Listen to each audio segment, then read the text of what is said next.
Hello everyone. अगर आपको रहस्य, सच्चाई और अनकही बातें पसंद हैं, तो आपका स्वागत है कथालोक की दिलचस्प कहानियों में। यहाँ कहानियाँ पूरी तरह से काल्पनिक हैं। इसका किसी भी व्यक्ति, घटना या स्थान से कोई लेना देना नहीं है। कहानी का उद्देश्य सिर्फ मनोरंजन है। किसी भी तरह की समानता सिर्फ एक संयोग हो सकती है।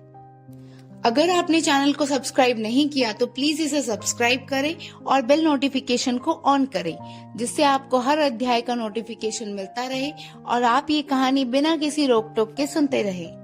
आप सुन रहे हैं कथालोक की दूसरी कहानी, काली झील का रहस्य। शुरू करते हमारा 11वां अध्याय, परछाई के पीछे का खिलाड़ी।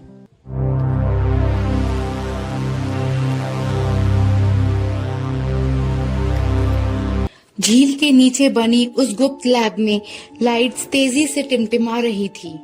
स्क्रीन पर काउंटडाउन चल रहा था। 32, 31, 30। अवंतिका की सांसें तेज हो गई। आदर्श, कुछ करो। आदर्श स्क्रीन को घूर रहा था। उसकी आंखों में डर नहीं था, बल्कि एक समझ बनने लगी थी। ये सिस्टम बाहर से कंट्रोल हो रहा है।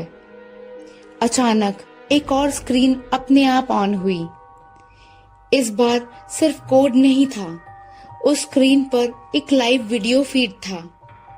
वीडियो में एक अंधेरा कमरा दिख रहा था।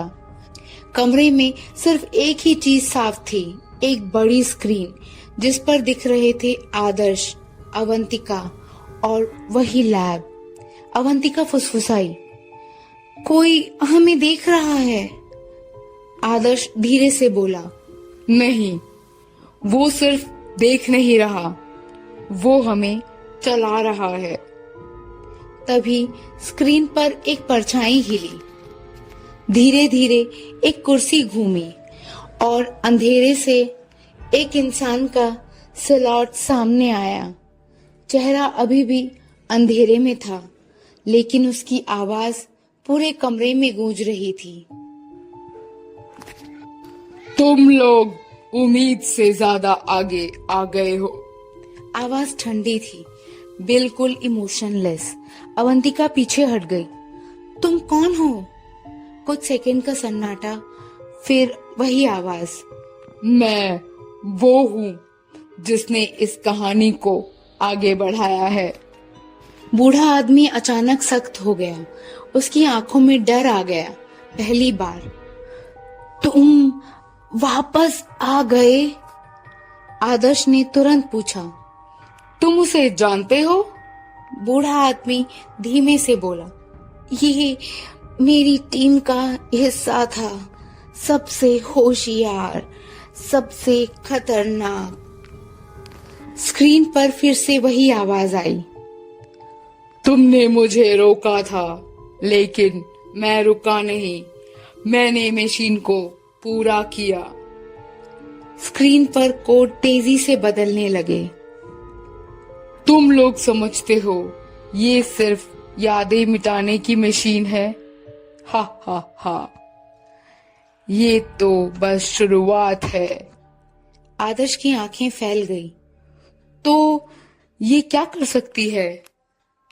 स्क्रीन पर अचानक कई चेहरे फ्लैश हुए। अलग अलग लोग, अलग अलग यादें, सब कुछ मिक्स होता हुआ। ये मशीन यादें मिटा सकती है, उन्हें बदल भी सकती है। अवंतिका कांपते हुए बोली, मतलब कोई किसी की पहचान बदल सकता है? बिल्कुल। आवाज फिर आई, और अब मैं ये खेल बड़े स्तर पर खेलना चाहता हूँ। 10, 9, 8। लाइट्स तेज हो गई। मशीन फिर से एक्टिव होने लगी। अगर तुमने इसे रोका तो तुम बच जाओगे, लेकिन अगर नहीं, हा हा हा, तो तुम खुद को भी भूल जाओगे। आदर्श ने अवंतिका की तरफ देखा। दोनों समझ गए, अब ये सिर्फ सर्वाइवल नहीं, ये लड़ाई है। स्क्रीन अचानक ब्लैक हो गई, लेकिन आखिरी लाइन चमकी, गेम स्टार्टेड। झील के ऊपर अंधेरे में एक और स्क्रीन जल उठी और उस पर लिखा था नेक्स्ट टारगेट लोडेड।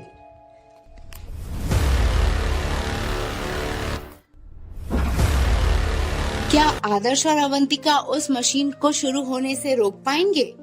कौन है वो आदमी जिसने इस मशीन को खतरनाक बना दिया और क्या मकसद है उसका? जानने के लिए सुनिए हमारा अगला अध्याय कथालोक पर। आपको ये कहानी कैसी लग रही है हमें कमेंट करके जरूर बताएं।